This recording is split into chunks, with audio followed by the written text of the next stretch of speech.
दौड़ के आओ, सत्संग का समय हो गया।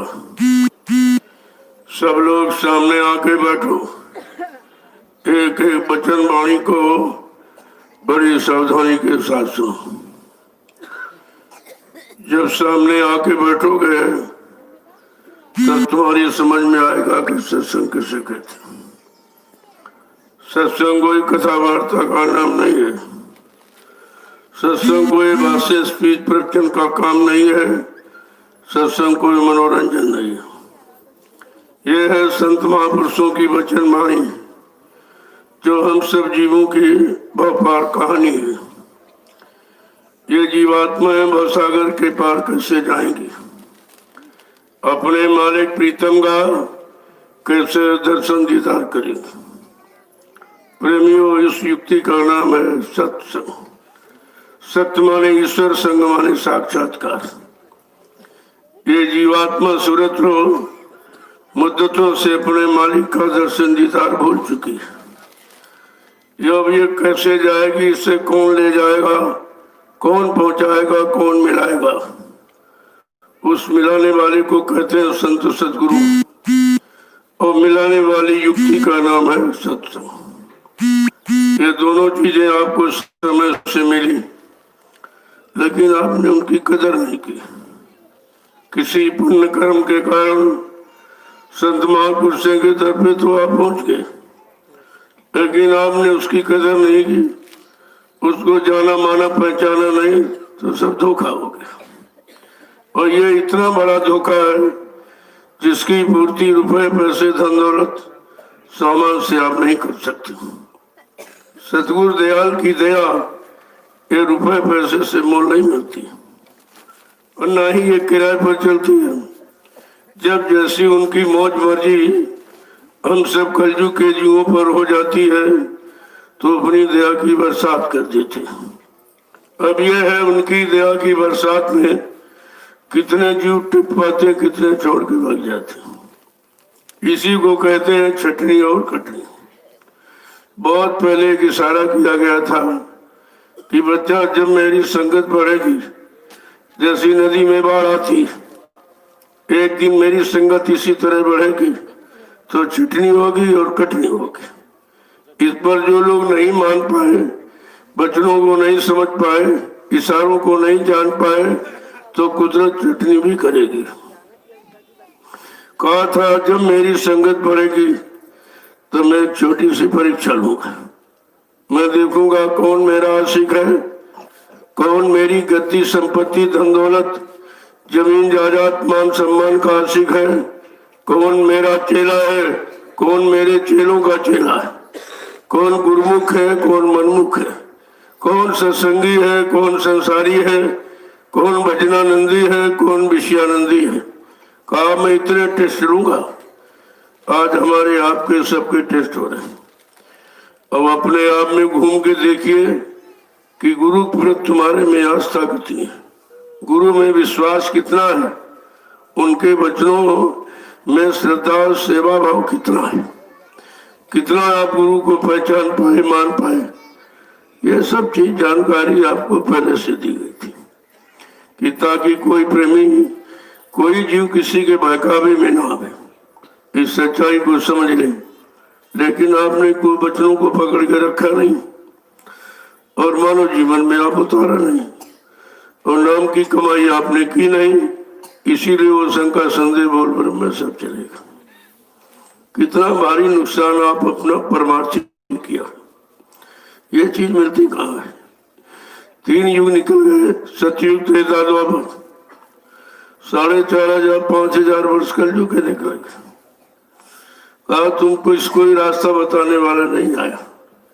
जो उन युगों में ऋषि मुनि योगी महर्षि अवतारी शक्तियां ज्ञानी विज्ञानी आते जाते रहे, वो भी बेचारे फंसे रहे, निकला कोई नहीं। शरीर इंद्रियों के जितने भी काम है, कोई नियम संयम करोगे, कोई साधना, तो वो मन से संबंधित रहेगी। जीवात्मा को उससे कोई संबंध नहीं।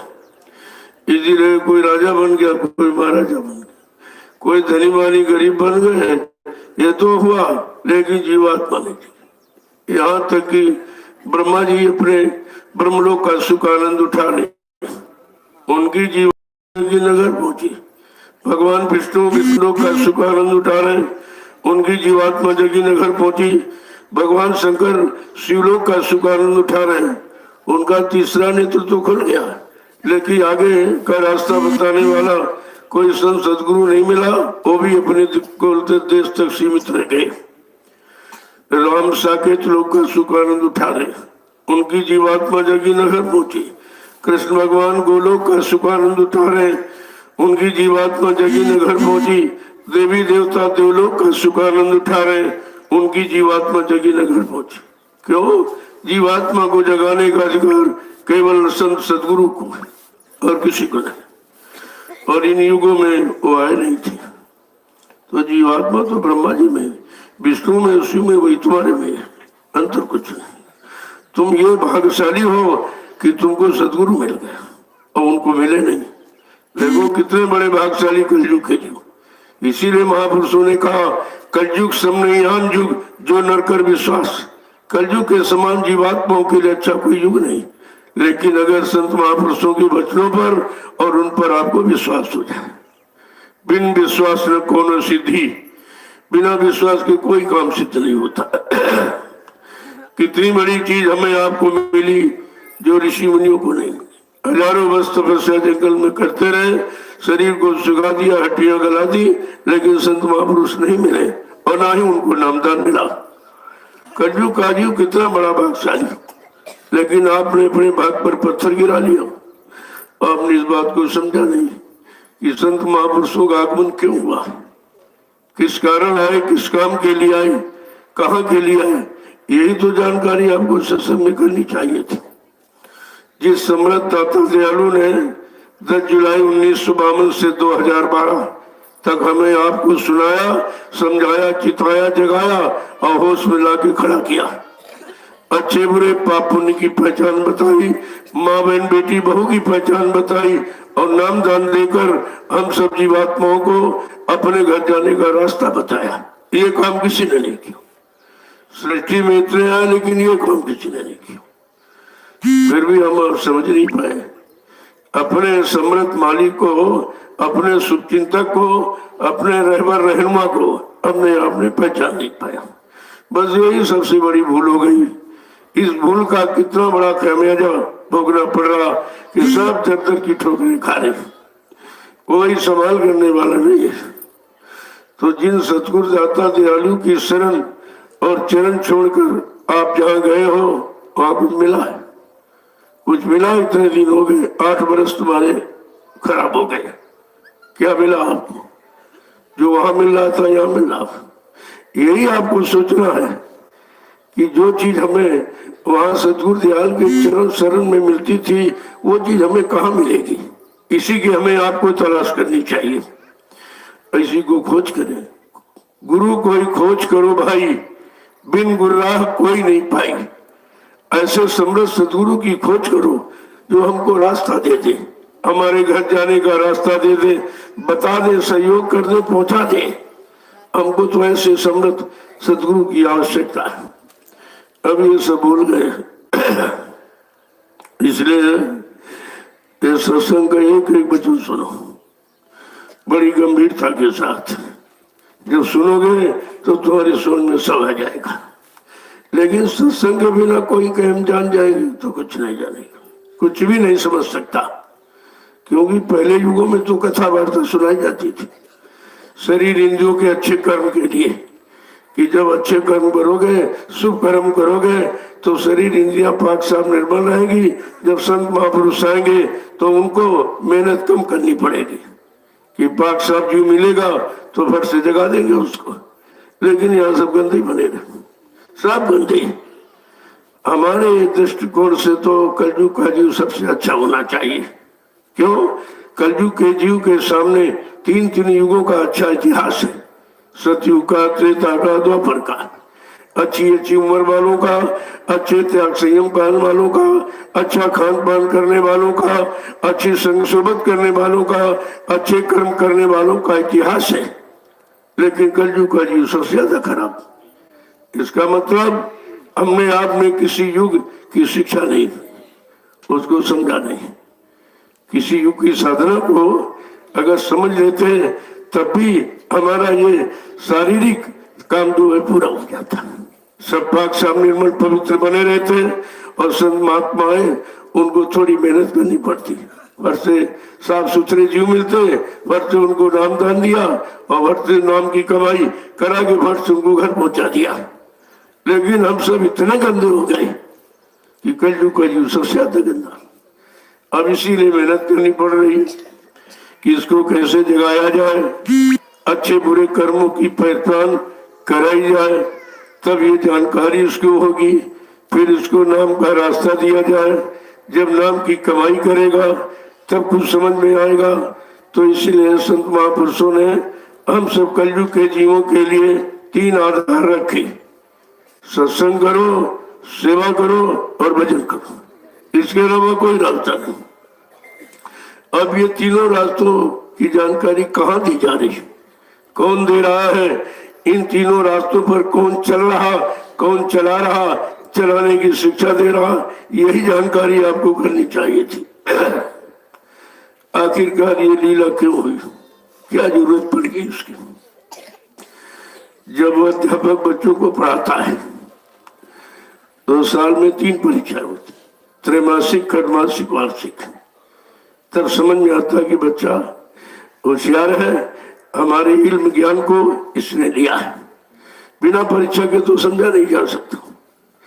इसीलिए वो छोटी सी परीक्षा ये हुई कि मैंने 60 वर्ष इनको पढ़ाया, सिखाया, समझाया, सब कुछ चिताया, बताया, देखे इनमें से कौन हमारी शिक्षा को ग्रहण किया, हमारे अनुसार किसने रहनी गहनी बनाई और नाम की कमाई किसने की है, कुछ जानकारी इनको है कि नहीं है, मेरी पहचान इनको मिली कि नहीं मिली, मेरे सत्संग वचनों की पहचान इनको मिली कि नहीं मिली, मेरे सत्संग वचनों को इन्होंने संभाल के रखा कि नहीं रखा। इसके लिए परीक्षा हुई। और परीक्षा तो हमारी आपकी हुई नहीं, क्योंकि हम आप परीक्षा देने के काबिल नहीं है। अरे भाई, परीक्षा उसकी होगी जो पढ़ेगा, जो पढ़ेगा कुछ करेगा वही तो परीक्षा देगा, जो घूमता रहेगा वह क्या परीक्षा देगा। तो ना तो सत्संग वचन किसी ने समझे, ना ही सेवा में मन लगाया। सेवा करता तो मन का गरूर गुमान घमंड उतर जाता, तो ये भजन करने लगता। 3 में से कोई भी काम नहीं हुए। तो बताइए, जब कोई काम करने वाला नहीं मिला तो गुरु ने अपनी परीक्षा दी, स्वतः अपनी परीक्षा दी। कहा जरा पर्दे में खड़े होकर देखे कि मेरा काम कौन कर रहा है, मेरे अनुसार कौन चल रहा है, मेरा दिया नाम दान किसको मालूम है, किसको याद है, कौन मतलब यानी नाम की कमाई कर रहा है। ये सब देखने के लिए हुआ और उसमें कोई नहीं निकला, एक भी नहीं। मैंने कितनी बार आपको गुरु नानक देव जी महाराज का इतिहास बताया कि जब उनके 4400 शिष्य हो गए गुरु नानक देव जी महाराज को, तो उनको चिंता हो गई कि शिष्यों की संख्या तो बढ़ती जा रही है, लेकिन इसमें मेरा सच्चा आशिक कौन है, जो मुझे पहचानता है, मेरे सिवा किसी को देखता भी नहीं है, मेरे सिवा किसी की पास जाता नहीं है, केवल एक आधार मेरा, एक भरोसा, एक बल, एक विश्वास, ऐसा कौन है। तो इसकी परीक्षा के लिए गुरु नानक देव जी महाराज ने तैयारी कर ली। संगत से कहा कि सब लोग कल आओगे, मैं एक आवश्यक संदेश दूंगा। तो जब संगत आ गई तब कहा सब लोग लाइन से खड़े हो जाओ। जब सब खड़े हो गए तो गुरु नानक देव जी महाराज ने कहा कि हमें सर चाहिए, सर। जो सबसे आगे खड़ा था प्रेमी बड़ा खुश हुआ, बड़ा खुश हुआ। लेकिन गुरु नानक जी ने तैयारी क्या की, एक झोपड़ी बना ली और झोपड़ी में एक तरबूज का फल रखा, एक तलवार रखी और एक बकरे को बंद किया, एक बाल्टी लाल रंग पानी भरवा के रखवा लिया, एक प्रेमी को बैठा दिया। जब संगत सवेरे आई तब उन्होंने कहा, आदेश किया कि हमको सर चाहिए, सर। जो सबसे आगे प्रेमी खड़ा था बड़ा खुश हुआ कि अगर मेरा सर गुरु के काम आ जाए गुरु के आदेश में, तो फिर मतलब हमारा जीवन, मानव जीवन सार्थक हो जाएगा। क्योंकि लिखा है, शीश दिए गुरु मिले तो भी सस्ता जान। अगर परमार्थी गुरु मिल जाए, जीवात्मा को जगाने वाला, परमात्मा से मिलाने वाला, जीवात्मा को घर पहुंचाने वाला, पाप कर्मों में माफी दिलाने वाला, ऐसा समृद्ध सदगुरु मिल जाए तो उसके मिलने में अगर ये सर चला जाए तो सस्ता सौदा है। कहा वो बहुत सस्ता सौदा। वो प्रेमी हंसते हंसते झोपड़ी में चला गया। जो प्रेमी पहले से बैठा था उसने तलवार उठाई और तरबूज पर मारी तो खच की आवाज, बकरे का कान मेटा तो मैं की आवाज। एक लोटा लाल रंग पानी फैला दिया, बाहर निकल के आया, संगत ने कहा, अरे का इसका तो काम हो गया। इसी तरीके से 1 2 3 4 5 अंदर पहुंची। जब छठे का नंबर आया तो गुरु नानक देव जी महाराज ने फिर कहा, अरे हमें सर चाहिए सर। तो दूसरा भी चला गया। इसी तरह 1 2 3 4 5 पहुंचे। जब छठे का नंबर आया तो फिर कहा, भाई हमको सर चाहिए सर। तो भगदड़ मच गई, सब भगड़े हुए, कोई नहीं दिखाई दिया। कहने का मतलब, जब गुरु नानक जी का इतिहास बना तो 5 प्यारे निकले। 4400 शिष्यों में 5 प्यारे निकले। और बाबा जी के 45 करोड़ चेलों में एक भी प्यारा नहीं निकला। एक भी गुरु का प्यारा नहीं। कोई जमीन का प्यारा, कोई आश्रम का प्यारा, धन दौलत का प्यारा, मान सम्मान का प्यारा निकला, लेकिन गुरु का प्यारा एक भी नहीं निकला। कितने अफसोस की बात है कि 45 करोड़ जीवों को खड़ा किया। इतनी संख्या तो किसी ने कभी तैयारी नहीं कर पाई, लेकिन गुरु का प्यारा कोई नहीं निकला। इसका मतलब ये है परीक्षा। ये देखे भाई हमारा प्यारा कौन है, हमको किसने पहचाना, हमको अपना किसने बनाया है। तो इसी के लिए तो सब लीला हुई है। और देखिए सब खत्म हो गया, सब खत्म। बड़े अफसोस के साथ कहना पड़ रहा कि 45 करोड़ शिष्यों में एक भी गुरु का प्यारा नहीं निकला। सब स्वार्थी लोग भी लाल छिड़कर पड़े। तो पहचान तो पहचाने होती है। अगर ये पहचान न की जाए तो जीवन में आप समझ ही नहीं पाओगे कौन स्वार्थी है, कौन परमार्थी है, कौन सच्चा है, कौन झूठा है, कौन असली है, कौन नकली है। कभी समझ में आता है? ये लीला अनिवार्य थी। 45 करोड़ की पहचान हो गई, कितने प्यारे निकले। अगर ये अभियान न चला होता तुम सब लोग काल के गाल में खड़े थे, सब उधर ही थे। लेकिन संत अपना बीज कभी नष्ट नहीं होने देते। संत बीज बिनसे नहीं, आए पड़े जो झोल, और कंचा ने बिस्टा गिरे, घटे न ताको मोल। अगर सोने को नाली में डाल दो, धो के ले जाओ, क्या कीमत कम हो जाएगी? वैसी रहती। संत बीज नीच कर उपजे तो संत का संत। कितने छोटे परिवार में, कितने गरीबी में पैदा हो जाए, लेकिन संत बीज संत ही रहता, वो कभी बदलता नहीं है।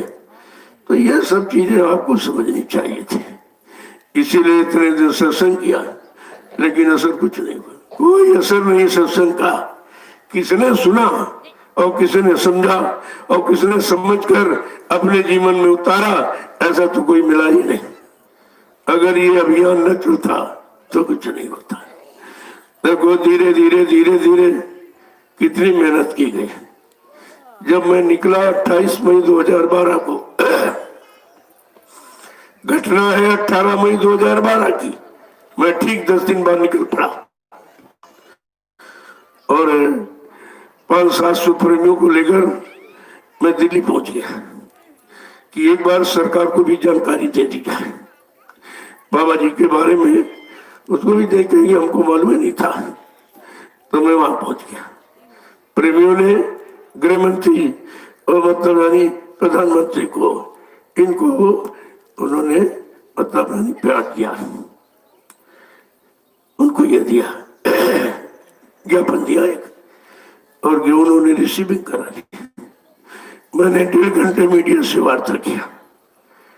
1.5 घंटे मीडिया से वार्ता किया। सबने मीडिया पत्रकारों ने अपना चैनल खोला, लेकिन छापा कुछ नहीं। मैंने ये भी कहा, अगर आप सुनवाई कार्रवाई नहीं करोगे, मैं ठीक 1 सप्ताह के बाद फिर आ जाऊंगा। कोई सुनवाई कार्रवाई हुई, मैं फिर 500 प्रेमियों को लेकर फिर उसी जंतर मंतर भूमि पर पहुंचा। प्रेमियों ने राष्ट्रपति को ज्ञापन दिया, उनसे भी रिसीविंग ले ली। मैं 4 महीने बैठकर मैंने भारत सरकार का इंतजार किया कि बाबा जी की मौत के बारे में कोई न कोई तो सरकार निर्णय लेगी, लेकिन कोई निर्णय नहीं, अभी तक कोई निर्णय नहीं, कोई निर्णय नहीं हुआ। तब मैंने निर्णय ले लिया कि हिंदुस्तान के सभी प्रांतों में यह संदेश मैं दूंगा, मैं गुरु की महिमा का बयान करूंगा, उनके वचनों की सत्यता और वादों को लोगों के कान तक पहुंचाऊंगा। मैंने कलकत्ता से प्रारंभ किया। कलकत्ता से ये पूर्वी उत्तर प्रदेश, कोई जिला बाकी नहीं जिसमें 25-25 कार्यक्रम किए। इसके बाद देहरादून पंजाब पहुंचा, वहां मैंने कार्यक्रम किया। इसके बाद मध्य प्रदेश, छत्तीसगढ़, वहां से बिहार और झारखंड, और वहां से दिल्ली, और दिल्ली से हिमाचल, और हिमाचल से फिर चंडीगढ़ होता हुआ मैं उत्तरांचल गया, हरिद्वार, उधर संदेश दिया। इसके बाद मैंने पहली गुरु पूर्णिमा कुशीनगर में मनाई, जो गोरखपुर, नैनीजोर में, जहां कम से कम 10 लाख आदमी इकट्ठा हुआ। इसी तरह पहली होली मैंने गोरखपुर में बनाई, वहां भी ऐसी भीड़ हुई। ये सब जगह जगह संदेश देता देता 8 बरस हमको गए। 8 बरस में ये फुलवाड़ी आप देख रहे हो, ये तैयार है, एक भी आदमी नहीं था। जब चलता था तो कहते थे, अरे ये क्या कर रहे, देखो वो 2 लोग हैं, ये अकेले हैं, इनको तो गोली से मार दिया जाएगा, तो वो सुनेंगे, वही बम डाल दिया जाएगा। अरे कहा उनका प्रशासन है, इनको जेल में बंद कर दिया जाएगा। अरे मैंने कहा मैं भी जानता हूँ, मैं भी समझता हूँ जेल में किस कारण बंद किया जाता है। मैं बराबर संदेश देता रहा। 3 बरस तो मैं ऐसे दौड़ता रहा, किसी ने सहयोग नहीं दिया। जो जुड़े भी और थोड़ा सा पैसा प्रीमियम जो मैं तो लेता नहीं था, मैं उन्हीं को दे देता था। चलो इसी तरह किसी तरह जुड़े रहेंगे, इसी लालच में जुड़े रहेंगे, धीरे धीरे धीरे संदेश हो जाएगा सब जगह। यही होता रहा। मैंने किसी की मजदूरी रोकी नहीं, सबको दिया, सबको पैसा दिया। अब तुम पैसा लेकर भी न रुक पाओ तो हम क्या करें उसके लिए। भाई तुम्हारा जो लक्ष्य है पैसे का, स्वार्थ का, मान का, सम्मान का, सामान का, वो भी मैंने किया। लेकिन वही बात है ना कि संत मत का सम्मान भी कोई बर्दाश्त नहीं कर सकता, क्योंकि उसका भी नहीं तो, अगर उसका भी लो तो ठीक है। तो ये सब होता रहा। 8 बरस हमको हो गए संदेश देते थे। 8 बरस में अब तो करोड़ों लोग तैयार हो गए। अब कोई बात नहीं रही, वो तो गाड़ी बहुत आगे निकल गई। अब इसके बारे में लोग सोचने लगे कि इतनी अटकलें लगाई गई, इतनी बाधाएं डाली गई, इतना सब कुछ हुआ, लेकिन ये सब हो कैसे गए। हमने सत्य कभी पराजित नहीं होता, सत्य तो सत्य है, आज नहीं तो कल आपके सामने। जैसे सूरज को बादल लंबे समय तक ढक नहीं सकते, जब तेज हवाएं चलेगी तो बादलों का पता नहीं चलेगा। ऐसे संत के सत्य वचनों का जब प्रसारण होगा तब ये उल्लू चमगादड़ कहाँ छिपेंगे, कहाँ छिपेंगे। तो आपको सोचना पड़ेगा एक बार। ये संत सूरज है, जब सबके सामने निकल के सामने आ जाएगा तो ये उल्लू चमगादड़ कहाँ छिपेंगे। ये बात लोगों को समझनी चाहिए। ये इशारा और संकेत यानी मानना चाहिए लोगों को। जय गुरुदेव, जय गुरुदेव, जय गुरुदेव, जय गुरुदेव। नाम किसका? प्रभु का। जय गुरुदेव। नाम किसका? प्रभु का। जय गुरुदेव। नाम किसका? प्रभु का प्यारा नाम। समृद्ध दयालु पूज्य स्वामी जी महाराज आज के इस प्रातःकालीन नैमिषारण्य की तपोभूमि पर लघु सत्संग में सम्मिलित होने वाले सब सत्संगी प्रेमी जनों, जब ऐसा समय मिल जाए तो आपको ये समझना चाहिए हमारे सबों पर हरि और गुरु की कृपा होगी। बिना परमात्मा की कृपा के संत महात्मा नहीं मिलते और बगैर संत महापुरुषों के जीवात्माओं का कल्याण नहीं होता।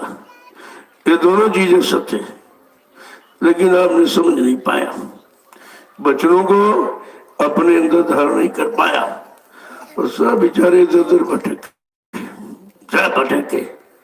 जबकि आप गाना क्या गाते थे, गैर के द्वारे जाके गर्बंदा छुगा, फर्क आएगी मालिक तेरे नाम पर। तुमने कहाँ कहाँ ये माथा झुकाया है, कितना गुरु का अपमान किया है। अरे गुरु के सामने और किसी को स्थान दिया जाएगा क्या? कोई स्थान देने के लायक है? इतनी बात तो तुमको समझनी ही चाहिए। और ये सब भ्रमित हो गई, कोई उधर जा रहा, कोई उधर जा रहा, कोई उधर भग रहा, उधर भग रहा। अरे कहीं कुछ नहीं मिलेगा। जिस भंडार में कुछ नहीं ले पाए हो तो वहां तो कुछ है ही नहीं। जहाँ जा रहे हो वहां कुछ नहीं, ये काम कोई नहीं कर सकता। इसीलिए बाबा जी को कहना पड़ा, कहा मैं परिवर्तन करने आया हूं, परिवर्तन करके जाऊंगा। ये मेरा काम न कोई कर सकता है, न हमको इस काम से कोई रोक सकता है। जब कोई नहीं कर सकता फिर कहाँ जा रहे तुम? अपने गुरु का अपमान कर रहे हो, ये सजा और मिलेगी तुमको, ये सजा और मिलेगी। गुरु का अपमान तो सबसे बड़ा गुनाह होता है। कहा था कि मेरे बारे में बच्चा कोई कैसी समस्या लाके खड़ा करे तुम कभी विश्वास मत करना। ये पिछले राजनेताओं ने हमें भली भांति आजमा लिया है। कहा था कि ना मुझे कोई मार सकता, ना मुझे कोई धोखा दे सकता, ना मुझे कोई धन दौलत सामान से खरीद सकता। मैं अपना काम करने आया हूँ, काम करके ही जाऊंगा। अगर जरूरत पड़ी, काम पूरा न होते देखा, अगर जरूरत पड़ी तो इसी शरीर में 400 वर्ष तक रहूंगा और काम करके ही जाऊंगा। फिर ये सब क्यों भूल गए आप? क्यों भूल गए इन बच्चों को? काम होगा तुम्हारा, तुम्हारी जीवात्मा जो गई, पहुंच गई अपने घर, फिर कैसे धोखा हो गया? तुमने बच्चों को सुना नहीं, गुरु के बच्चों पर विश्वास किया नहीं, इसीलिए स्थिति बनी है। सारे गुरुद्वार पर शंका के बादल छप गए, सब शंका में चले गए, कोई नहीं बचा। अब अपने आप को ये देखो कि गुरु पर तुम्हारे में आस्था कितनी है, गुरु के पर तुम्हारे में विश्वास कितना है। ये देखा जाए तो कोई कुछ नहीं। तो समय से कोई चीज मिली थी उसको संभाल के रखते। एक तो कोई देने वाला नहीं था, क्योंकि यहाँ कभी संताए नहीं थे। और तो इसी कलयुग में आए हैं, लगभग 750 वर्ष पूरे होने जा रहे। सर्वप्रथम कबीर साहब आए, उन्हीं से संत मत चला है। और संत शब्द की पहचान तुमको 4 वेद 6 7 18 पुराण 19 उपनिषद और 36 ऋचाएं जो धर्म चर्चा का संकेत है, उनमें संत नाम नहीं, उनमें भी संत नाम। और सजीव तेरह 3 युगों में भी संत नाम नहीं। ये संत नाम तो कलयुग में, जब संत नहीं आए थे, किसी जीवात्मा का अंत नहीं था कि मृत्यु लोक से निकलकर और घर पहुंचे, कोई नहीं पहुंचा। कितना दिनों का भूला बिछड़ा, हम सब जीवात्माओं का काम करने के लिए आए, लेकिन हमने आपने उनको पहचाना नहीं, उनकी बिल्कुल जानकारी आपको नहीं हुई। ये सबसे बड़ी कमी हो गई। तो जरा महापुरुषों के 2 वचन सुन लीजिए तो आपको विश्वास हो जाएगा। अगर मैं ऐसे बताता रहे तो आप कहोगे अपने मन से बना चुना के कह रहे हैं। तो जो संत महापुरुष है उनकी वचनवाणी सुन लीजिए आप, तो आपका पक्का विश्वास हो जाएगा। पक्का विश्वास आपको हो जाएगा कि हाँ बात सत्य है। तो जब महापुरुषों के वचन आपके सामने रखे जाएंगे तब तुम्हें जानकारी होगी। क्या कह रहे हैं? गुरु चरण बसे अब मन में, गुरु चरण बसे अब मन में, गुरु चरण बसे अब मन में, गुरु चरण बसे अब मन में, मैं से दम दम तन में, मैं से दम दम तन में, मैं से दम दम तन में, मैं से दम दम तन में। कहते गुरु के चरण जब बस जाएंगे फिर वहां कोई दूसरा वास नहीं कर सकता। काम क्रोध लोभ मोह छोड़ भगे मैदान वो दिखाई नहीं देंगे। गुरु चरणों की कितनी बड़ी महिमा है। लेकिन जब लोगों ने गुरु चरण और शरण दोनों छोड़ दिए, इन बेचारे जीवों का क्या होगा? ये कब वापिस लौट के आ सकेंगे? आगे कह रहे फिर प्रीति लगी घट धुन में, फिर प्रीति लगी घट धुन में, फिर प्रीति लगी घट, बैठी बहली सुन में, गुरु चरण बसे अब मन में, गुरु चरण बसे अब मन में, मन से दम दम तन में। से क्या समझा रहे हैं कि जब गुरु के चरण बस जाएंगे, घट माने अंदर, इस घट पर, ये तो मन का घट है, ये जीवात्मा का घट है। कहा यहाँ जब चरण बसेंगे तब जीवात्मा चढ़कर पहली सुनने में पहुंचेगी। उधर से आगे क्या कह रहे हैं कि अब सील क्षमा मन छाई, अब सील क्षमा मन छाई, अब सील क्षमा मन छाई, अब सील क्षमा मन छाई, गई तपन काम दुखदाई, गई तपन काम दुखदाई, गई तपन काम दुखदाई, गई तपन काम दुखदाई, गुरु चरण बसे अब मन में, गुरु चरण बसे अब मन में, मैं से दम दम तन में, से दम दम तन में। ऐसे काम गुरु लो मोह अहंकार चला गया। जैसे चरणों में मन लग गया तो काम क्रोध लोभ मैदान खत्म हो गया। फिर शील क्षमा संतोष वीर विवेक आ गए उसकी जगह पर। ये इनका काट है। काम क्रोध लोभ मोह अहंकार का काट है। शील क्षमा संतोष वीर और विवेक। आज जैसे गुरु चरण बस गए और मन उधर से हटा भोगों से, तो फट से हम काम क्रोध लोभ मोह मैदान खत्म हो गया, छोड़ के चले गए और शील क्षमा संतोष वीर विवेक ने स्थान ले लिया। तो सारी तपन, क्योंकि काम अग्नि है, लोभ क्रोध भी अग्नि है, लोभ मोह अहंकार ये सब अग्नियां हैं, ये 5 अग्नियां तुम्हें जलाती रहती। कहा उसकी सारी तपन सारी आग कहा वो ठंडक में बदल गई। जैसे शील क्षमा संतोष वीरा विवेक ने स्थान लिया और काम क्रोध लोभ मोह अहंकार भगे तो कहा ठंडक आ गई। आगे क्या कह रहे हैं? फिर क्रोध लोभ सब भागे, क्रोध लोभ सब भागे, फिर क्रोध लोभ भी भागे, फिर क्रोध लोभ भी भागे, अहंकार मोह सब त्यागे, अहंकार मोह सब त्यागे, गुरु चरण बसे अब मन में, गुरु चरण बसे अब मन में, मैं से दम दम तन में, से दम दम तन में। जैसे शील क्षमा संतोष वीरा विवेक अंदर में स्थान ले लिया तो काम क्रोध लोभ में सब चला गया। मोह भी खत्म हुआ, अहंकार भी चला गया, एकदम पाक साफ निर्मल पवित्र हो गया। ऐसे तो जा नहीं सकता, ये गंदगी उधर नहीं जाने देगी। और उसने यही गंदगी काल माया ने मिलकर बनाई थी। ये गंदगी यहाँ बना दो और इसी गंदगी में फिर जीवों को फंसा दो, फिर ये निकल नहीं पाएंगे कभी, तो हमारा राज सुचारू रूप से चलता रहेगा। आगे क्या कह रहे हैं? धुन 5 शब्द घट जागी, धुन 5 शब्द घट जागी, धुन 5 शब्द घट जागी, उन पांच शब्द घट जागी। मन हुआ सहज बैरागी, मन हुआ सहज बैरागी। मन हुआ सहज बैरागी।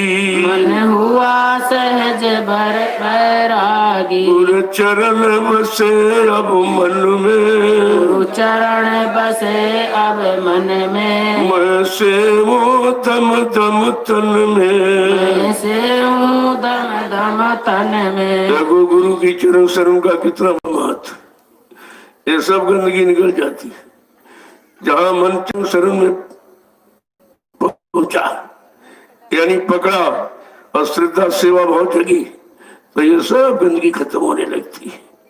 वैसे तो जाएगी नहीं। कहते हैं फिर जब गंदगी खत्म हो गई तो पांचों दुनिया, पहले नाम की, दूसरे नाम की, तीसरे नाम की, चौथे नाम की, पांचवें नाम की, कौन सी आवाज आ रही, कौन सी धुनी। अगर धुनी आवाज पहले न बताई जाए तो जीव को शंका रहेगी, पता नहीं कहाँ पर पहुंचे कि नहीं पहुंचे।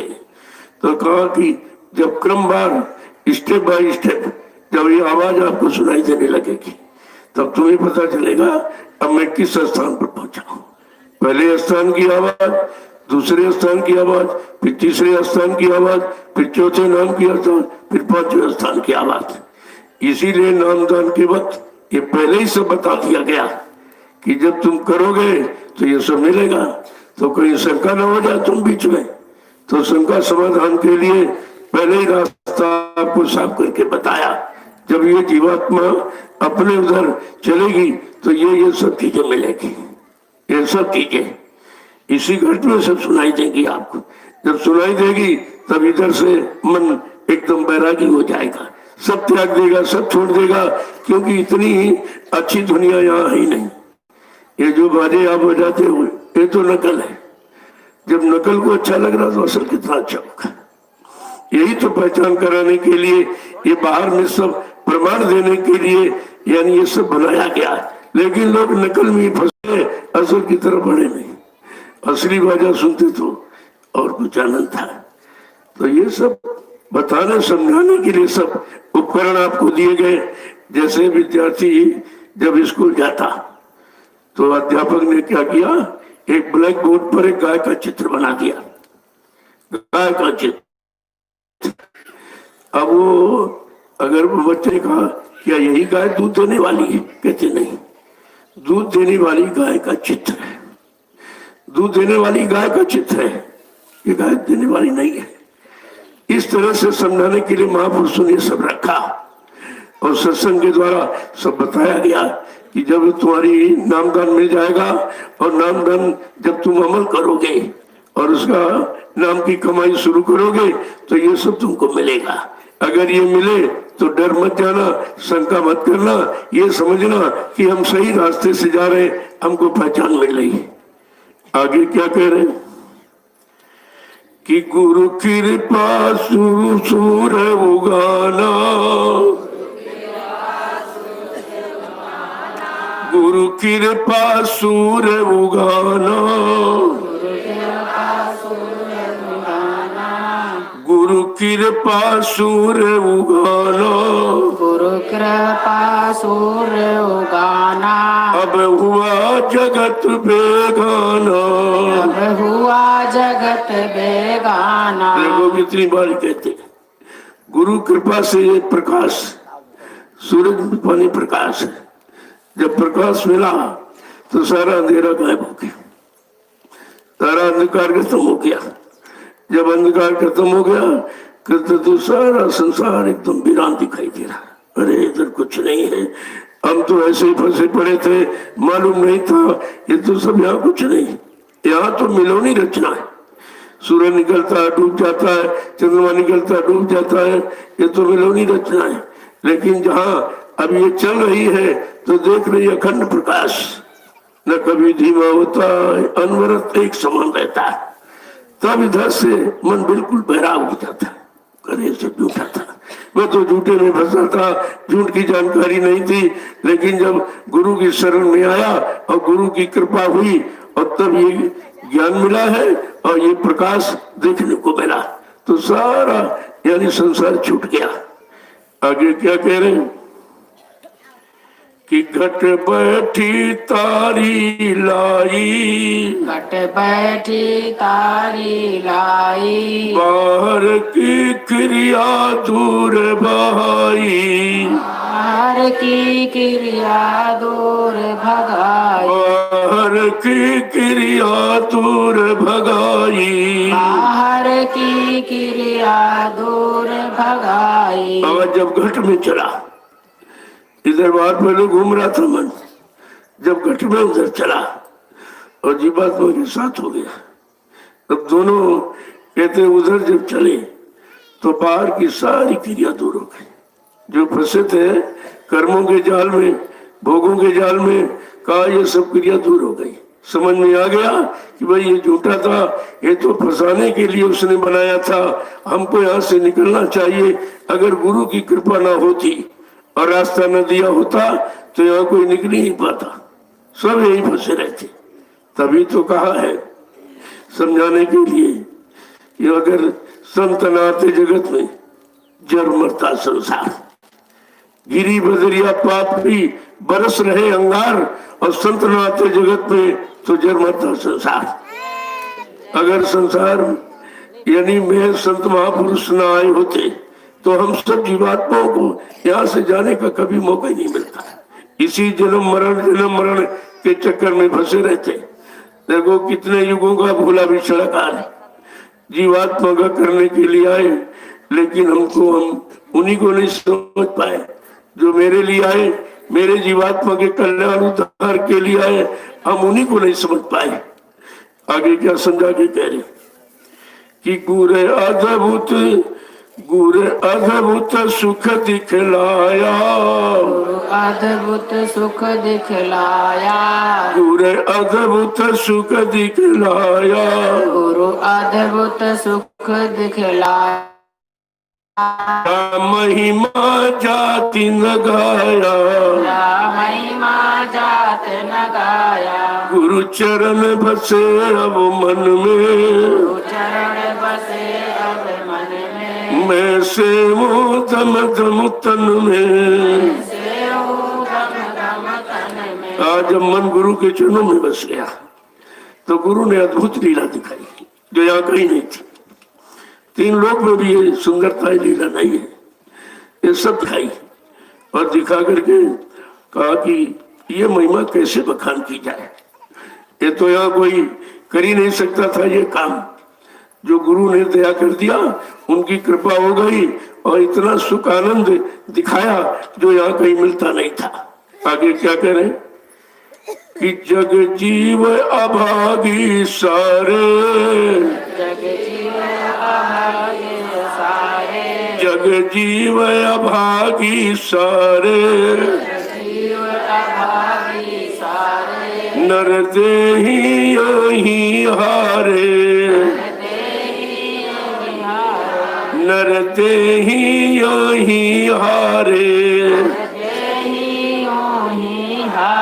कहा जीव बेचारा भागा है, कहा यहाँ फंस गया और जहां से आया वो भूल गया, उसको तो खबर ही नहीं मैं किधर से आया, कौन लेके आया, किसने यहाँ भेजा, हमारे साथ कौन आया, वादा किसने किया, सब भूल गया।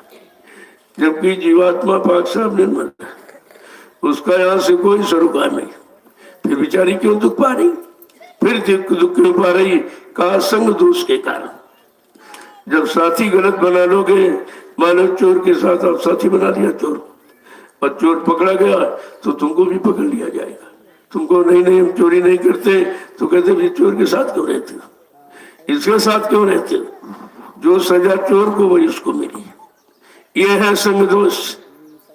कहा किसी अच्छे साधक को पकड़ लेते तो तुम्हारी मन की सारी कच्चाई निकाल देता, लेकिन तुम यहाँ पर संग सोबत भी गलत करते हो, खान पान भी गलत करते हो, तब फिर कर्म भी गलत होते हैं। जब खान पान खराब हो जाएगा, जैसा करो आहार वैसे बने विचार, जैसा भोजन करने लगोगे वैसे विचार बनते हैं। आहार से विचारों का जन्म होता है, लेकिन हमारा आहार खराब, इसीलिए महापुरुषों ने तीनों आहार का वर्णन किया। तीन तरह का भोजन है, सतोगुणी, तमोगुणी और रजोगुणी। अब तुम कौन सा भोजन करते हो, तो उसका यानी अर्थ भी बताया कि जब सतोगुणी भोजन करोगे तो सही विचार पैदा हो। सतोगुणी का मतलब जो परमात्मा ने तुम्हारे लिए बनाया, सीजनल अनाज, सीजनल दालें, सीजनल सब्जियां, फल फूल मेवे, दूध मक्खन मलाई घी, इसको कहते हैं सात्विक आहार। शाकाहार इसी को कहते हैं। शुद्ध आहार है ये। मनुष्य मशीन का ईंधन है। परमात्मा ने जितने जो बनाए सबका भोजन अलग बनाया। पशुओं का अलग, पक्षियों का अलग, जंगली जानवरों का अलग, कीड़े मकोड़ों का अलग, और आदमी इंसान का भोजन सबसे अच्छा बनाया, क्योंकि परमात्मा को इंसान बहुत प्यारा है। ईश्वर जब जीवात्मा आएगी तब उसे परमात्मा से मिलने का अधिकार है, इसलिए प्रिय। और इसीलिए उसने मनुष्य के लिए अच्छा भोजन बना दिया। अब तुमने वो अच्छा बना तो छोड़ दिया। जो कौवा गीद यानी खाते वो खाने लगे। अरे भाई, मुर्दा कौन खाता है? कुत्ता कौवा गीद, तो तुमने तो उसका भोजन करना। तुम्हारा भी स्वभाव उसी तरह हो गया। कैसे कुत्ता अनायास भूखा करता है, अनायास मतलब यानी देखा नहीं फिर भी भूख रहा, उसकी आदत बनी सारी रात भूखता रहता है। इसी तरह से ये निंदा, आलोचना, बुराई करने की आदत क्यों बनी? आपने आहार खराब किया। जब तमोगुणी आहार करोगे तब मार का हिंसा में मन चला जाएगा, और रजोगुणी आहार करोगे तो भोग वासना जगेगी, भोगी बन जाओगे आप। इसे संत महापुरुषों ने सतोगुणी आहार का वर्णन किया, उसके बारे में कितना जोर दिया। सारे हिंदुस्तान में संदेशा फैलाया, तुम शाकाहारी हो जाओ, शाकाहारी बन जाओ, आगे समय बहुत खराब है, अगर कुदरत की मार से बचना चाहते हो तो शाकाहारी हो जाओ। किसी ने माना इस बात को? नहीं माना तो परिणाम देख लीजिए। नहीं, जिसने नहीं माना, और जिन जिन युगों में अच्छी सच्ची बात नहीं मानी उसको मारे गए, सब धराशायी हो गए। जब संत महापुरुषों के वचनों को नहीं माना और आपने अपनाया नहीं तो सारा विश्व आज कुदरत के चपेट में खड़ा हो गया। करोड़ों जीव चले गए। अरे ये मंदिर बिगड़ जाएगा, ईंट पत्थर वाला फिर बना लोगे, लेकिन मनुष्य मंदिर अगर बिगड़ गया ये दोबारा नहीं मिलेगा। कितने मनुष्य मंदिर नष्ट हो गए। संत महापुरुषों की वचन वाणी को नहीं माना तो खामियाजा कितना बड़ा भुगतना। करोड़ों चले गए, देर नहीं लगा। अब बाबा जी ने पहले ही बताया था, पहले कहा था कि आगे इतना खराब समय आ गया, मेरे वचनों को न माना गया, मेरी सीख शिक्षा को न अपनाया गया और शाकाहारी न अपने, तो कहा एक दिन सारा विश्व कुदरत के चपेट में आके खड़ा हो जाएगा। तुम्हारी रक्षा, सुरक्षा, संरक्षा, हिफाजत करने वाला कोई नहीं दिखाई देगा। और जितने जिम्मेदार ये काले, नीले, पीले, हरे, लाल झंडे लिए घूम रहे, ये अपने अपने झंडों को फेंक कर अगर तुम्हारे जय गुरुदेव प्रभु नाम के झंडे के नीचे अगर ना जाए तो इस बाबा को बाबा मत कहना। ये कितनी बड़ी गुरु की सच्चाई थी। आपने अपने गुरु की सच्चाई को गुमला दिया। वो भी तुम्हारे समझ में आए कि सत्य क्या है। क्यों कहा जा रहा? क्या इतना बड़ा चैलेंज किसी कभी ने किसी किया है? किसी ने जितना बड़ा चैलेंज बाबा जी ने किया। कहा मैं किस काम के लिए आया हूं समझ लीजिए। कहा मैं कलयुग को भगाने आया हूं और सत्युग को लाने आया हूं। दोनों बात, सबको न्याय, सुरक्षा, रोजी रोटी की व्यवस्था बना कर दूंगा, सबको शाकाहारी बनाऊंगा, सबकी जीवात्माओं को जगाऊंगा, परमात्मा से मिलाऊंगा। इतना बड़ा वादा इस सृष्टि में किसी ने नहीं किया, फिर भी आप नहीं समझ पाया। तुम्हारी समझ में कुछ नहीं आया। जब नाम दान दिया तब भी वादा किया कि मैं अजर अमर देश से आया हूं, जब तक इन जीवात्माओं को अजर अमर देश नहीं पहुंचा लूंगा मैं चैन से बैठने वाला नहीं हूं। जब तक मेरा एक भी जीव यहाँ रहेगा मैं बराबर मौजूद रहूंगा। और जब सारे जीव चले जाएंगे, सारे जीवों को भेज दूंगा तो मैं पीछे से जाऊंगा।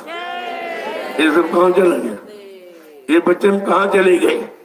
ये सत्संग आपने सुना, तुम्हारे कानों ने सुना, लेकिन शैतान मन ने स्वीकार नहीं किया, उसने धोखा दे दिया आपको। ये सब मन का धोखा है और मन अंदर ही बैठा हुआ। असली दुश्मन तो अंदर बैठा।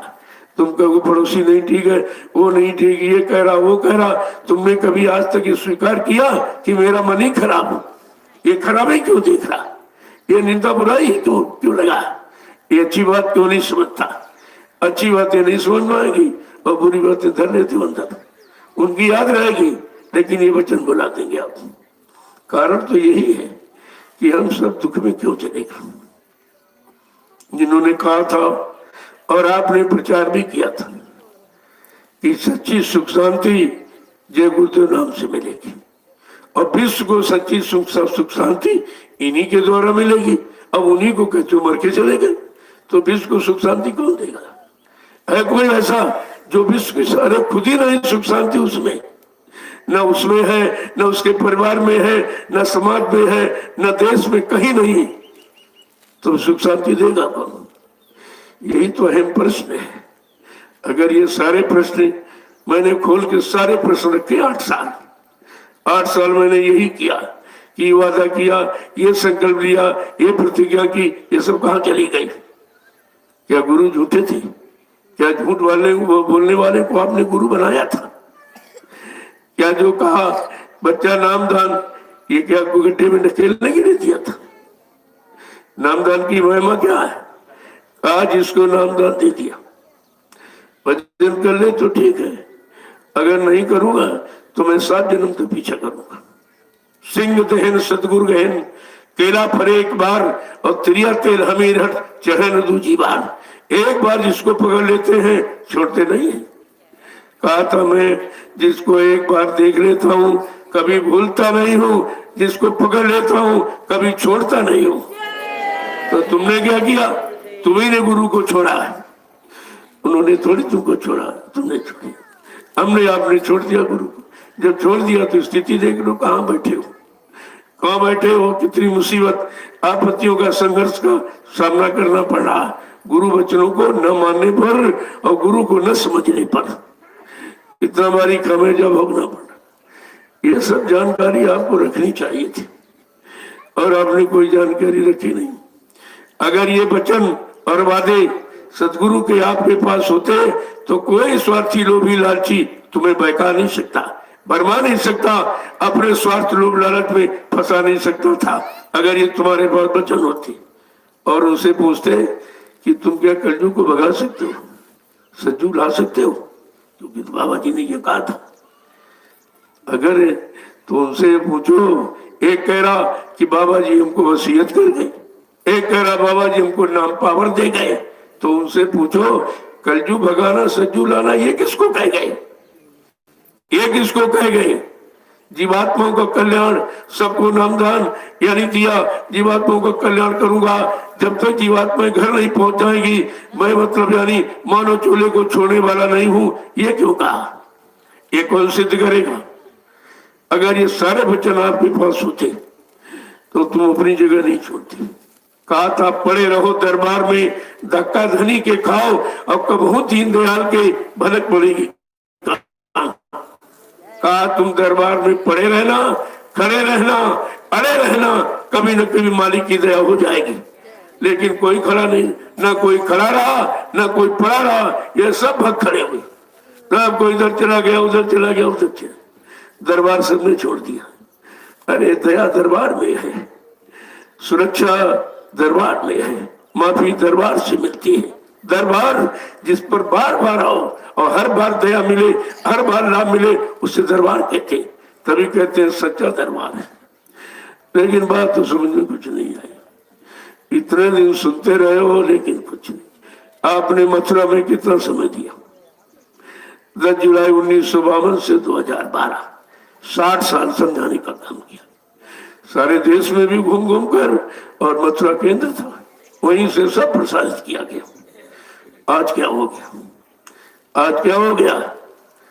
कहा था ये मैंने जो मंदिर बनवाया है ये विश्व की पहली इमारत है, ये मेरे गुरु का है, मेरा नहीं है। कहा मेरे गुरु का है, यहाँ मेरा कोई चिन्ह मत रखना, यहाँ कोई मेरा चिन्ह रखना।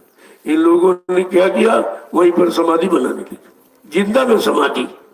पहले तो जब सरकार को पता चल गया तब उन्होंने तुरंत कैंसिल करा दिया। ये सब देखिए किस तरह के काम। कहा मेरा कोई चिन्ह मत रखना और वहीं बराबर में समाधि बनाने लगा। एक भी आदेश का पालन किसी ने किया। केवल कहते वसीयत करके ये आदेश माने, अपने मतलब वाला, अपने स्वार्थ वाला, अपने लोभ लालच वाला तो ये सब मानते हैं। बाकी जो सर्वहित संदेश था उसको बुला दिया, उसको बुला दिया है। तो सच्चाई तो सच्चाई होती, आज नहीं तो कल सामने आ जाएगी।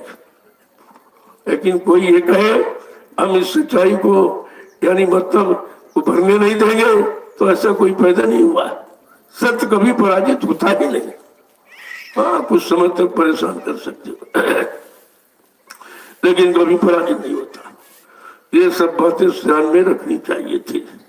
एक एक वचन जो आपको सुनाया गया अगर पकड़ के रखते और विश्वास के साथ उस पर चलते तो आज को नजारा और ही होता, और को नजारा होता। लेकिन किसी ने नहीं पकड़े। कोई जमीन पकड़ रहा, कोई मंदिर पकड़ रहा, कोई मान सम्मान, कोई रुपया पैसा, ये सब पकड़ रहे, लेकिन गुरु को किसी ने नहीं पकड़ा, न गुरु के बच्चों को पकड़ा। मैंने पूछा भाई क्या रुपया पैसा तुम्हारा काम कर देगा? क्या तुम्हारा उद्धार करने रुपये पैसे कर देगा? या जमीन से हो जाएगा या मंदिर से हो जाएगा? इसीलिए मंदिर की जानकारी आपको दी गई कि मंदिर का जीता जागता देवता बरकत बांट रहा है। क्यों नहीं समझे इस बात को? जीता जागता वहां कौन था, कौन बैठा था, कौन बरकत दे रहा था?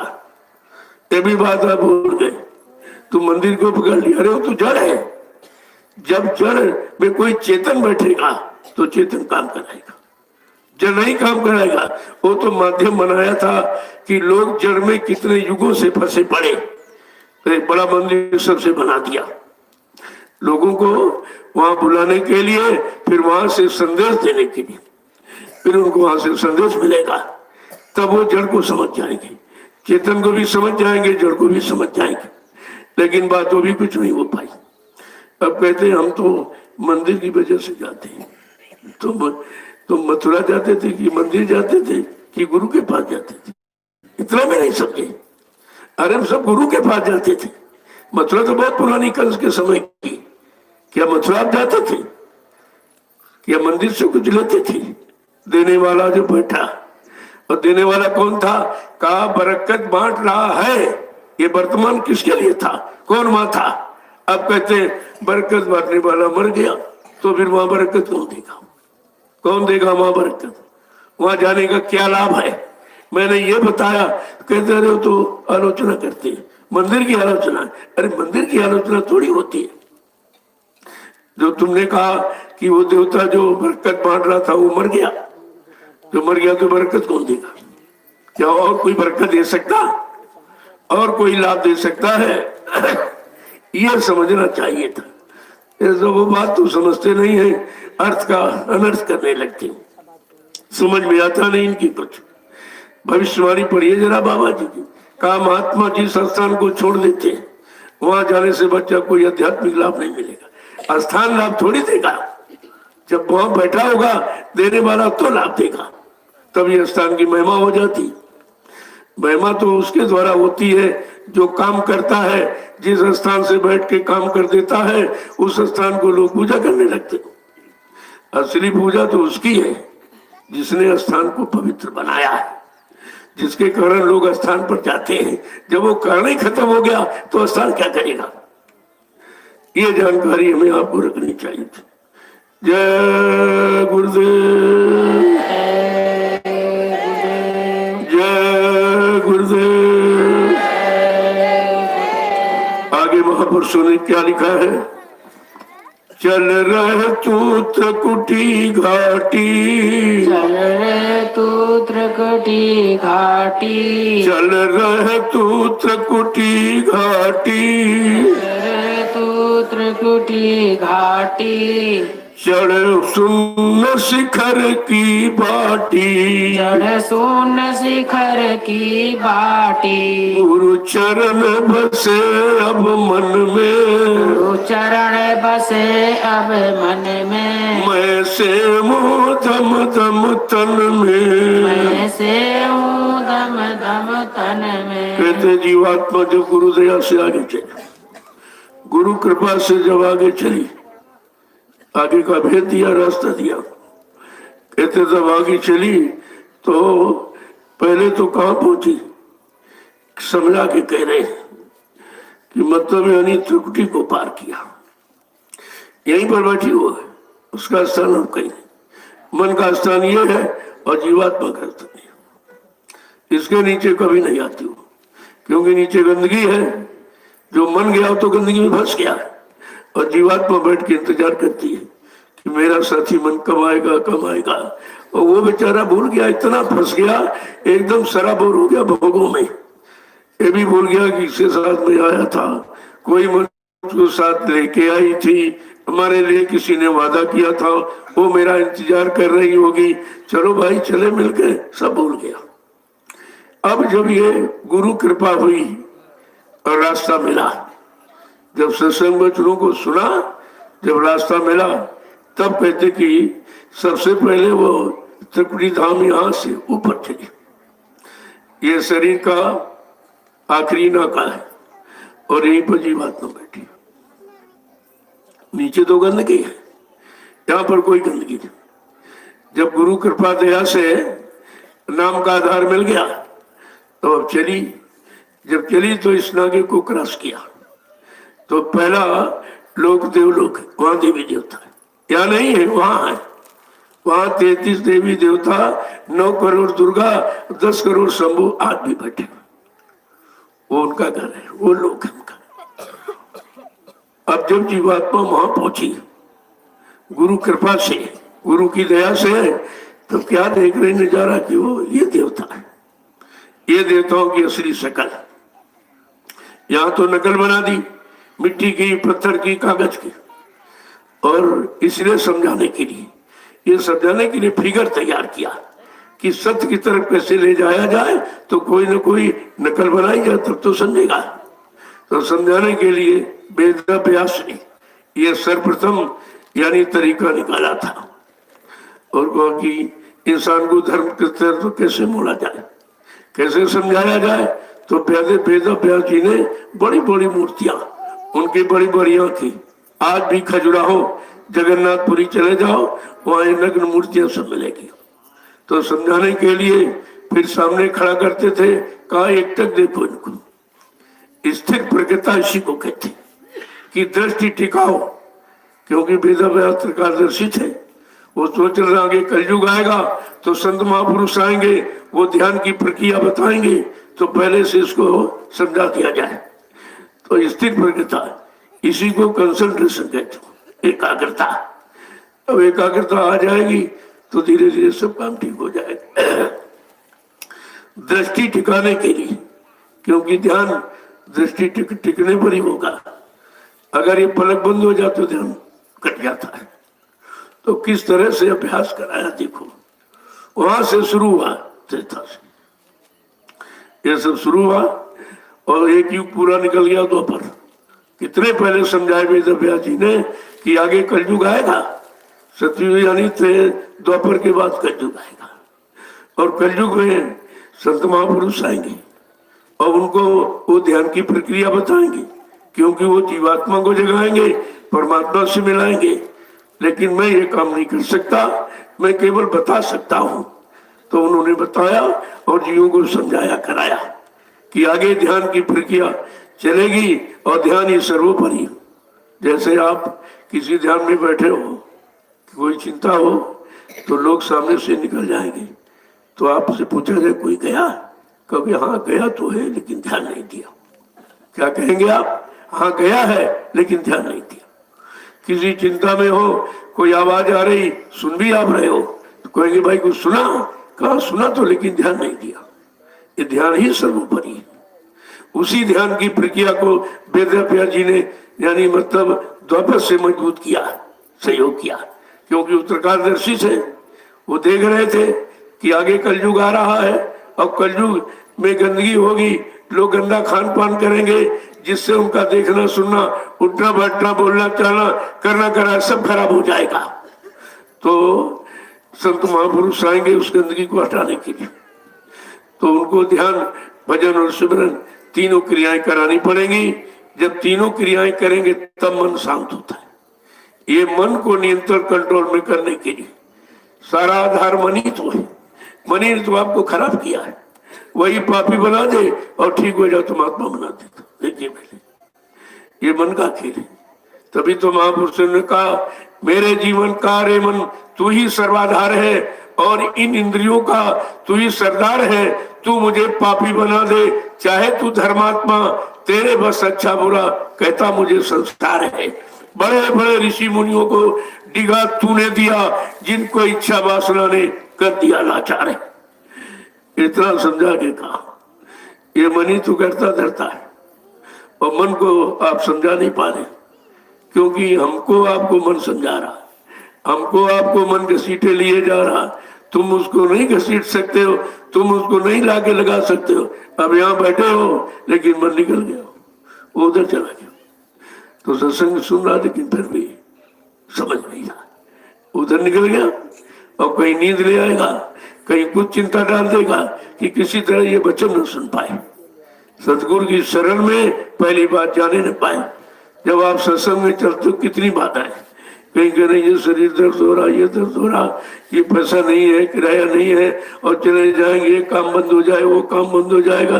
अरे तुमने कोई काम क्या शुरू किया है जो तुम बंद कर दोगे? हम आप पहले नहीं थे तब भी संसार चलता था, हम आप है तब भी चल रहा, जब नहीं रहोगे तभी तो चलेगा। ये तो चलता है, इसमें रहकर अपना काम बना लो।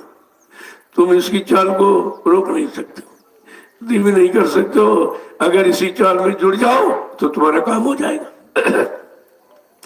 यह समझदारी हमें आपको रखनी चाहिए थी, लेकिन इसीलिए सत्संग सुनाया गया था कि चलो इनको सुना दो, सुना के जगा दो।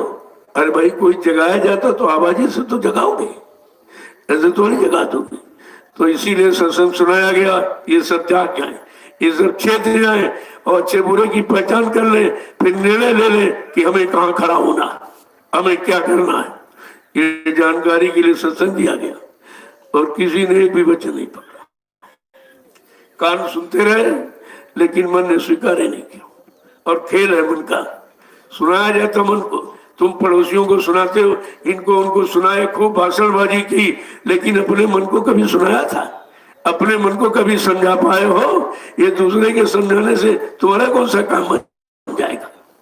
कहा था पहले तुम समझो तब समझाओ, तुम करो तब कराओ, तुम प्राप्त कर लो तब लोगों को बताओ।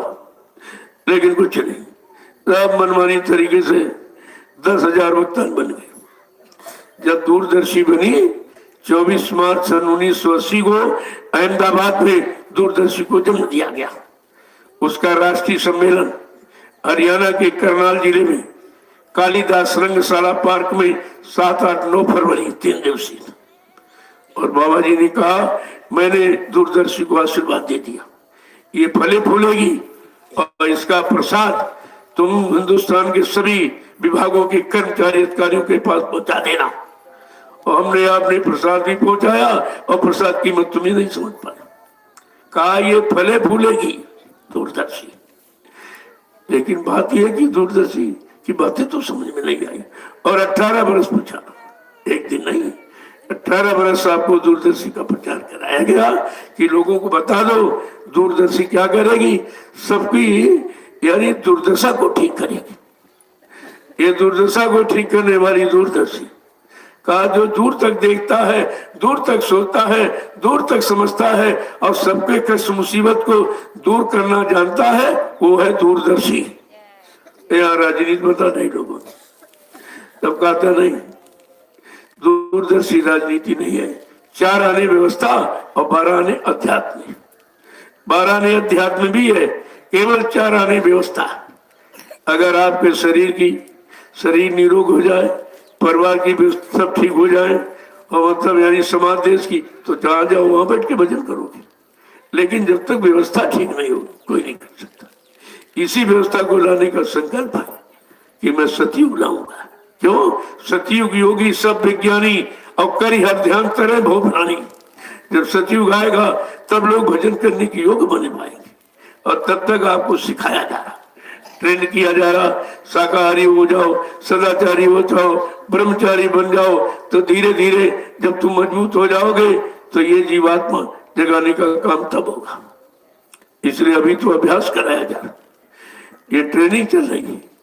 ये ट्रेनिंग पीरियड है हमारा आप सबका, सब तरह से सुना करके, समझा करके, चिता करके, जगा करके, सब तरह से मतलब यानी समझाया जा रहा। लेकिन तुमने बड़ी सारी समझ ही खो दी, कभी विचारे आपने नहीं किया, तो सत्संग कहाँ तुम्हारी समझ में आएगा। अगर सुनते रहोगे और करोगे नहीं तो सुनना भी बेकार।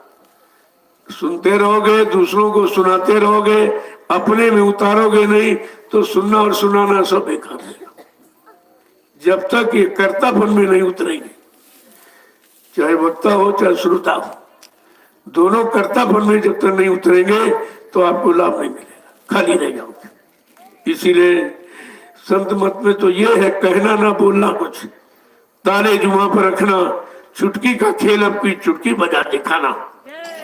तो वो कितनी बड़ी बात महापुरुषों ने बता दी कि अब कुछ नहीं कहना, जो कहना था मैंने सब कह दिया, जो बताना था का मैंने सब बता दिया, जो समझाना था सब समझा दिया, मैंने कोई चीज बाकी नहीं रखी है। अब तुम अगर समझोगे और समझ के करोगे तो उसका लाभ मिल जाएगा, नहीं करोगे तो नुकसान हो जाएगा। अगर सब लोगों ने समझ लिया होता तो जो आपत्ति आई ये नहीं आती, ये कोई बीमारी आने वाली नहीं थी, क्योंकि ये ऋषि मुनियों की तपोभूमि है, भारत योग भूमि है। अन्य देश भोग भूमि के नाम से जाने जा रहे, लेकिन भारत योग भूमि है। लेकिन तुमने पाश्चात्य देशों की नकल करना शुरू किया, भोजन में तो नकल, फैशन में तो नकल, बोलने की भाषा में तो नकल। इसी तरह जब नकल की वैसे तुम्हारी अकल बन गई, वही बुद्धि आपके बन गई। और परेशानियों तो आपने बुलाई है, अपने आप नहीं है, आपने निमंत्रण दिया।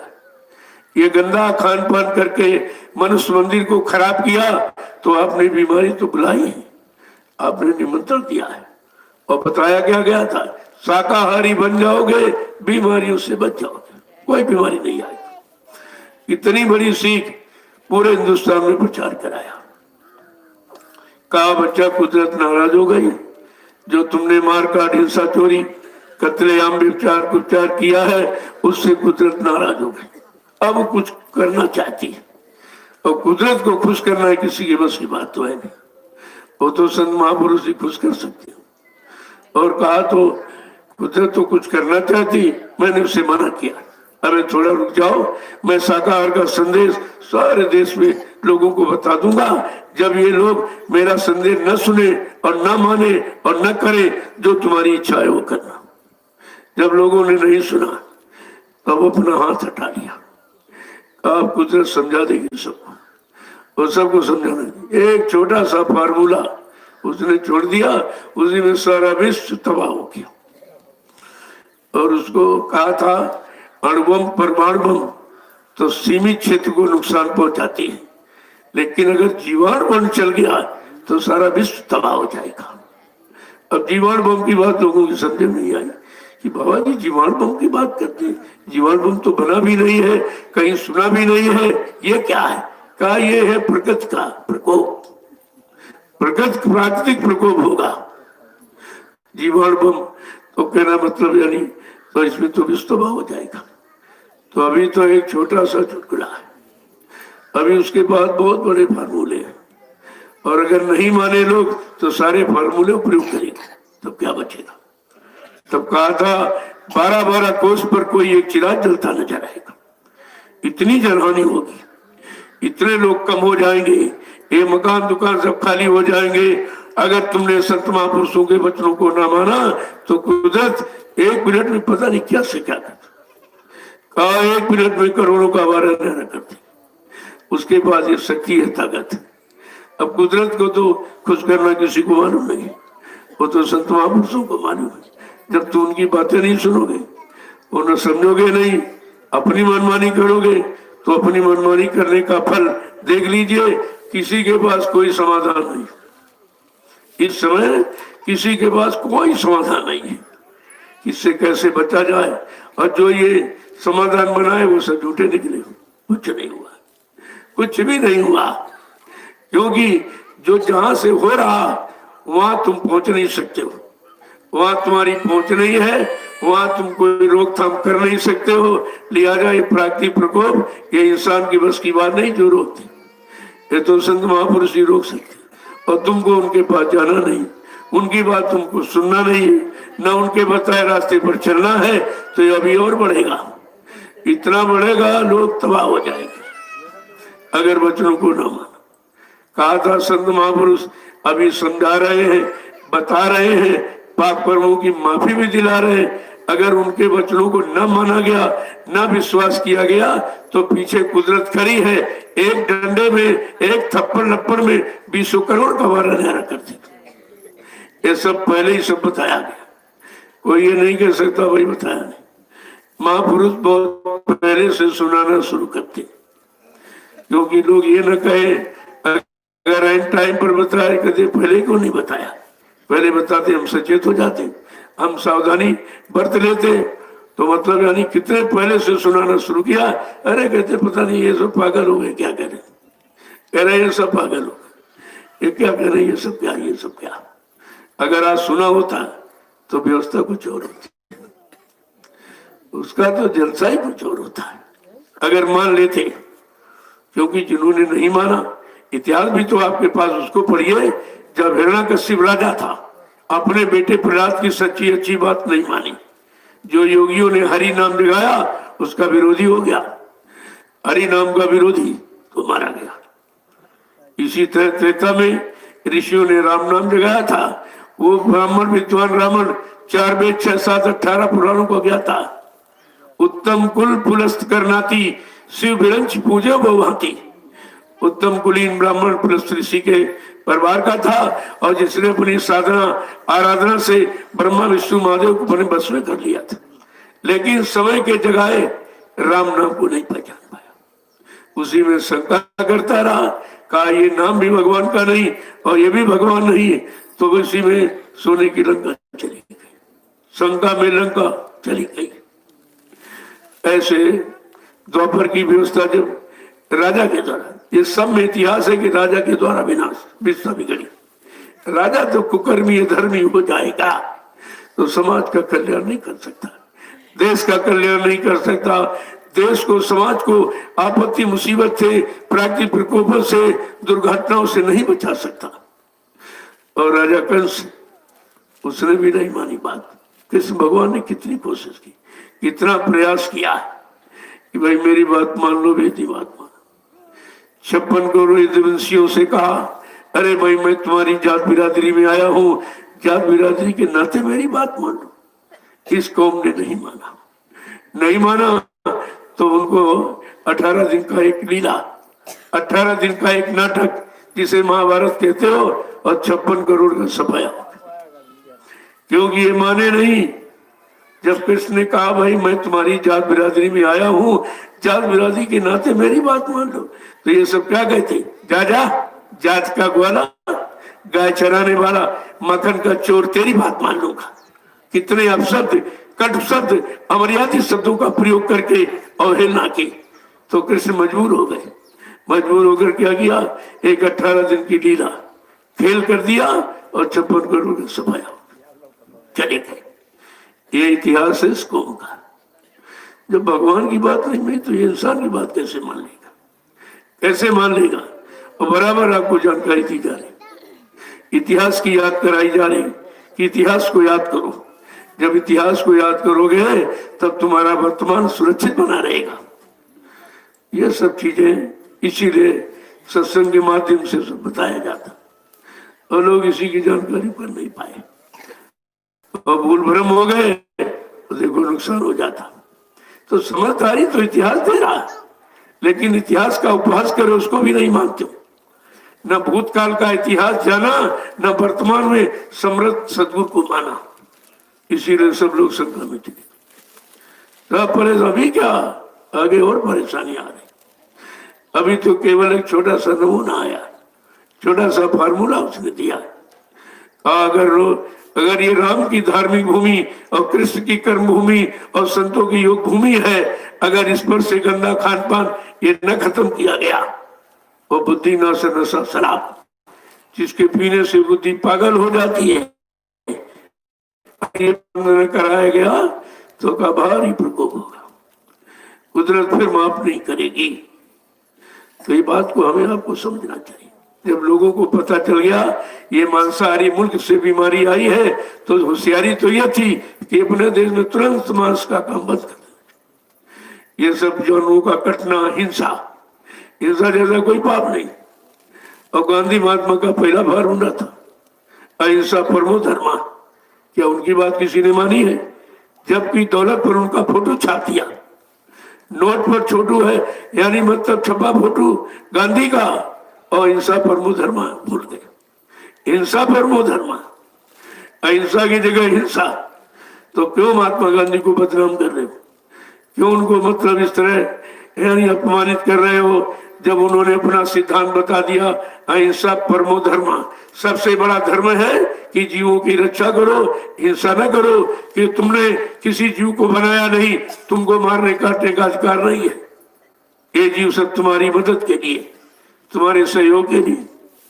जैसे जब बच्चा पैदा होता तो लोग कहते बकरी का दूध लिया, यानी माँ का दूध नहीं, बकरी का दूध। देखो, बकरी माँ का रोल अदा कर रही, और जब तक जिंदा रहती आपको दूध पिलाती। लेकिन तुम्हारा बकरी के साथ क्या व्यवहार है? मार काट के खा गए। यही तुम्हारी मानवता है, यही तुम्हारी इंसानियत है। बकरी ने माँ का रोल अदा किया, जब तक जिंदा रही जीवन भर आपको दूध पिलाया, और तुमने उसके साथ व्यवहार क्या किया। जरा अपना मानवीय व्यवहार पर दृष्टि डालिए, तुम कहाँ खड़े हो? तुम खड़े कहाँ हो? इसी तरह से जब मुर्गा ठीक 4 बजे आवाज देता, ये अपनी विज्ञान की बनाई घड़ी फेल हो सकती, बंद हो सकती, लेकिन कुदरत की बनाई घड़ी मुर्गा ठीक 4 बजे आवाज देता है, ऐ मुसलमानों जाग जाओ, खुदा की इबादत का समय हो गया। ऐ हिंदुओं जाग जाओ, ये पूजा पाठ का और भजन करने का समय हो गया। कितनी नेक भली अच्छी चीज की आवाज लगाता है, और तुम क्या करते हो? मार काट के खा जाते हो। तुम ये क्या कर रहे? जरा तुम भी बड़ा तो व्यवहार देखो, तुम्हारे साथ उसका क्या व्यवहार, और तुम बदले में कौन सा व्यवहार कर रहे? और मछली, पहले लोग कहते थे दही मछली का नाम ले लो तो कार्य शुद्ध हो जाता। कोई काम करने जाते थे दही मछली का नाम, जिसके नाम से कार्य की सिद्धि हो जाती थी। आज उसके साथ क्या व्यवहार है? पहले सब देखो अपने व्यवहार। तुम्हारा मानवीय व्यवहार कुछ रहा? मानवीय व्यवहार सब दानवीय व्यवहार में बदल गया। इंसानियत हैवानियत में बदल गई, मानवता दानवता में बदल गई। कोई चीज दिखाई नहीं दे रही, सब खत्म हो गया। और यही सच्ची चीज थी, वो तुम्हारे दिल दिमाग से छीन ली गई। तुमने जो नकल की है उसी का ये परिणाम, तुम्हारी अकल खराब हो। कोई चीज अब आपके समझ में नहीं आ रही, क्या अच्छा क्या बुरा है। इसलिए संत महापुरुष जब आए, उन्होंने सच्चे रास्ते की जानकारी दी कि असली क्या है, नकली क्या है, सत्य क्या है, झूठ क्या है, तुम्हारा लाभ किस पर है, हानि किस पर। ये सब जानकारी सत्संग के माध्यम से दिया। लेकिन जब आपने वचनों को सुना ही नहीं, वचनों का पालन किया ही नहीं, तो तुम्हें लाभ कैसे मिलेगा? ये हमेशा इस पर विचार करना चाहिए।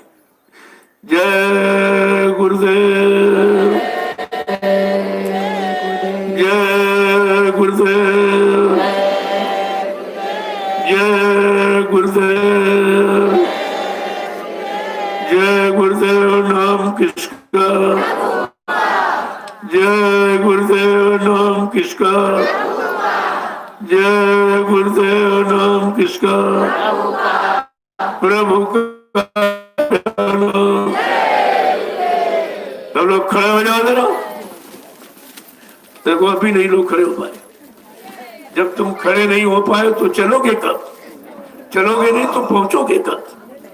ये सारी शरीर की 3 स्थितियां हैं, खड़ा होना, बैठना और झुकना।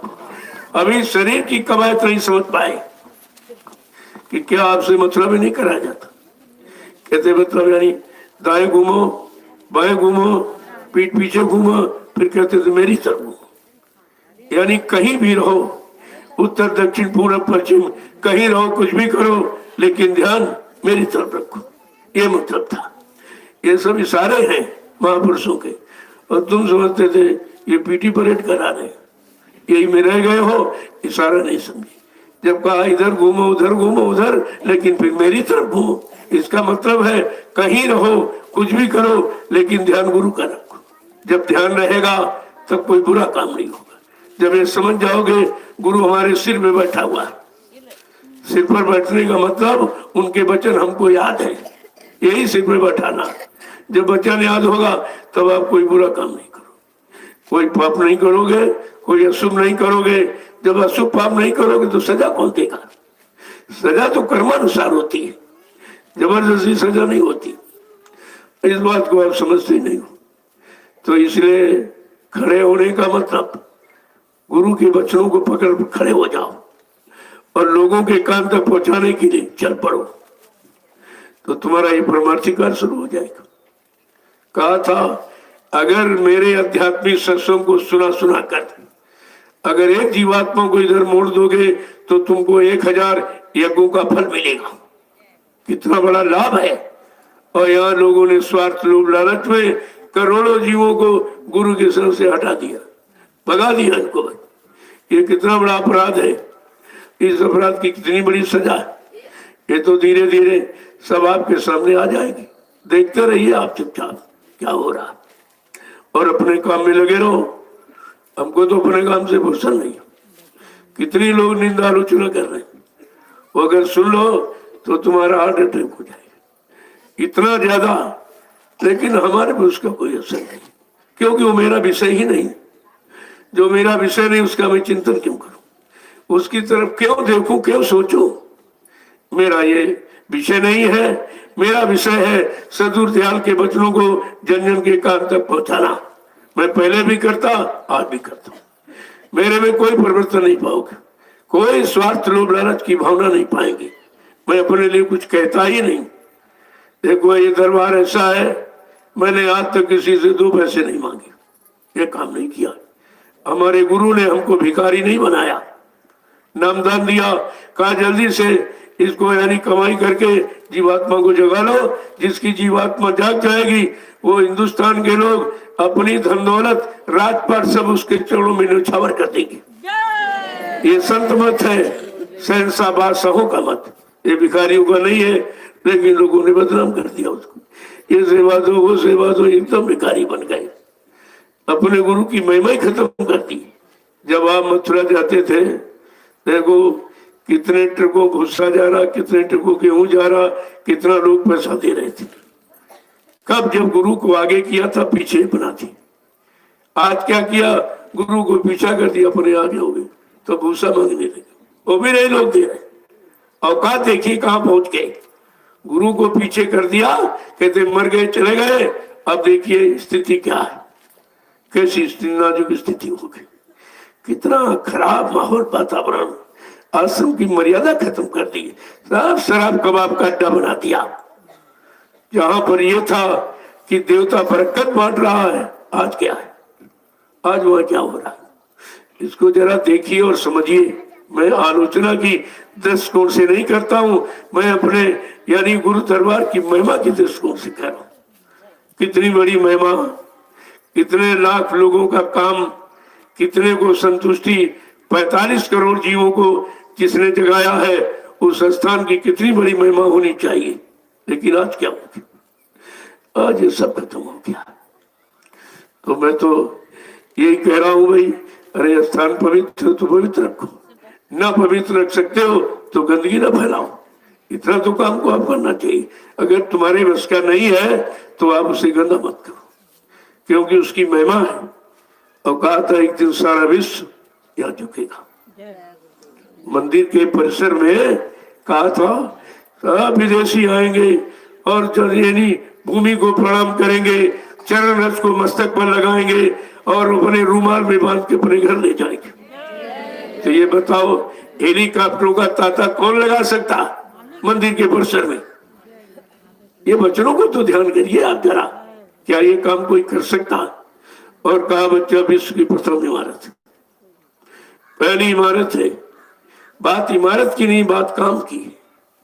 जो काम विश्व में किसी ने नहीं किया वो काम उसी स्थान से बैठ के किया गया, आवाज उसी स्थान से लगाई गई। तो कम से कम स्थान की तो कीमत आप समझते। तुम नहीं जानते थे तो गंदगी क्यों किया उसको? इसलिए ये सब बातें सत्संग के माध्यम से पहले भी पहुंचाएंगे, आज भी पहुंचाई जा रही। यहाँ निंदा आलोचना बुराई नहीं, लेकिन सत्य कहने में मैं कसर भी नहीं रखता हूं, क्योंकि सत्य सत्य है। अब यह सत्य खराब किसको लगता है? स्वार्थी लोभी लालचियों को। और भक्तों को, सच्चे ईमानदार त्यागी तपस्वी चरित्रवानों को सत्य अच्छा मीठा लगता है, लेकिन उनको कड़वा लगता है। ये वचन उनके बस के नहीं है।